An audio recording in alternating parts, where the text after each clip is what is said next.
कहानी शुरू होती है अब से कई सौ साल आगे फ्यूचर में।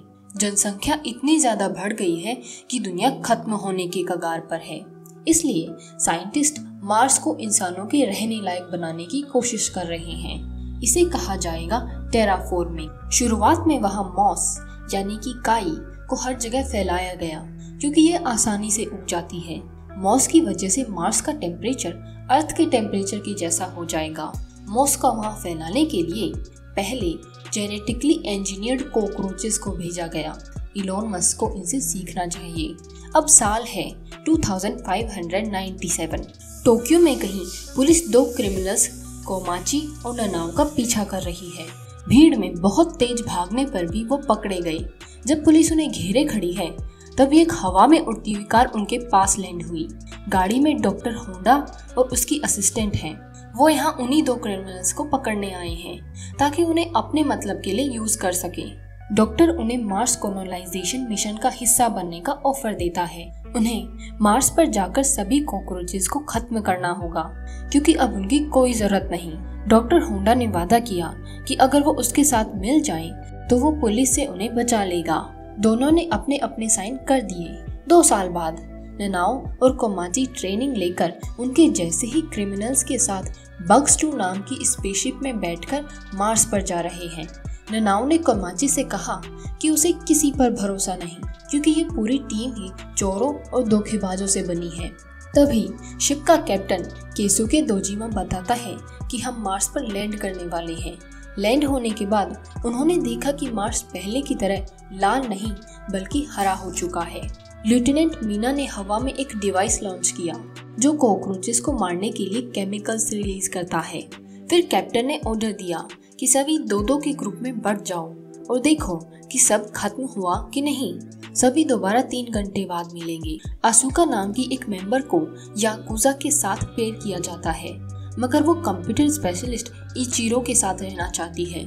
कैप्टन ने उसकी बात मान ली ताकि किसी में झगड़ा ना हो।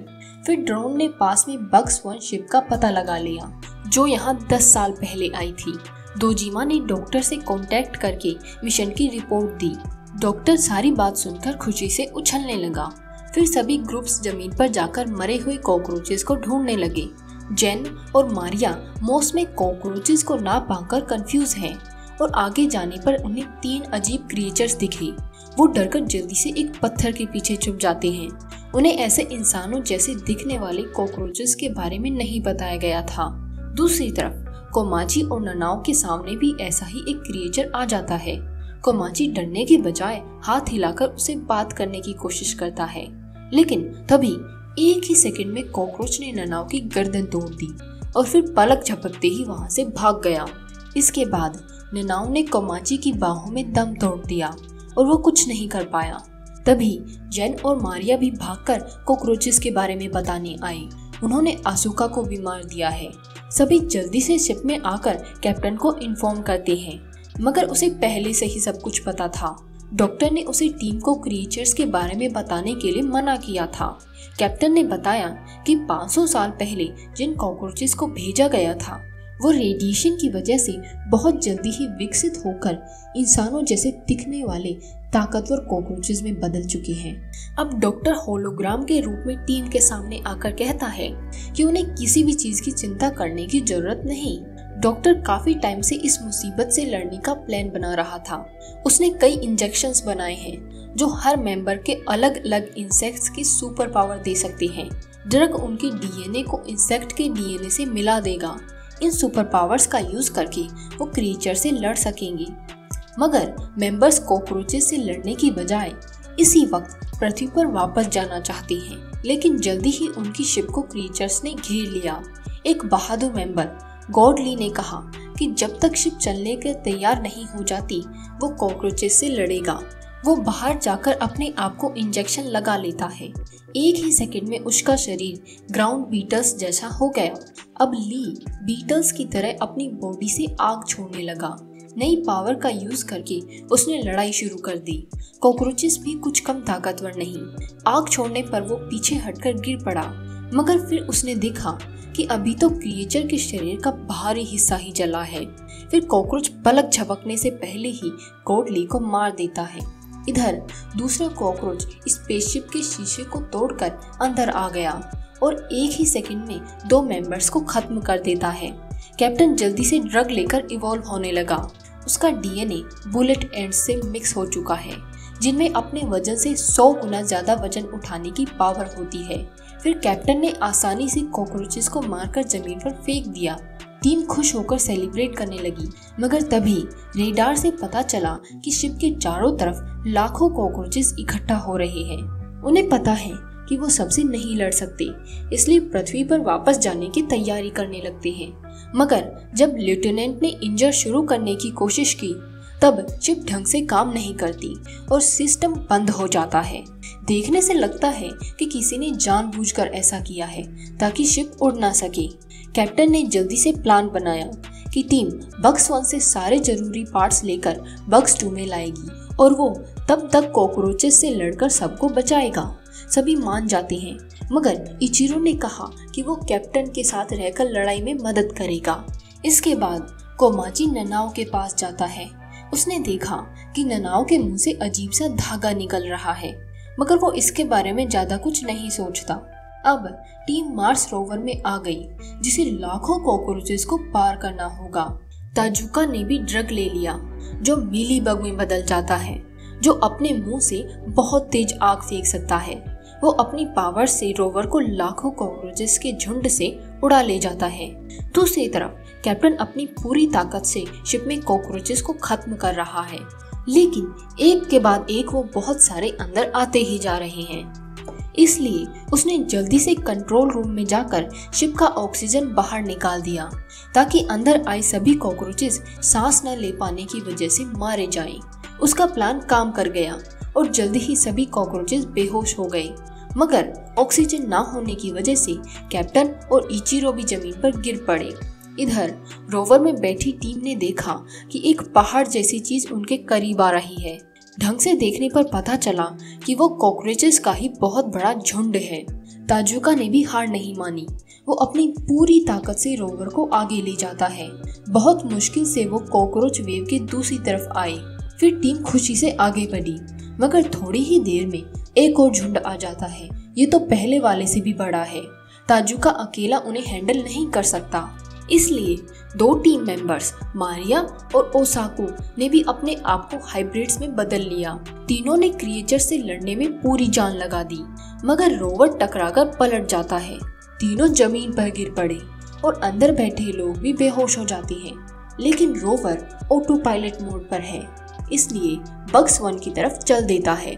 मारिया, ओसाकू और ताजुका कॉकरोचेस से लड़ते हुए मारे जाते हैं। जब रोवर के अंदर बैठे ग्रुप की आंख खुली तो वो बग्स 1 के पास थे।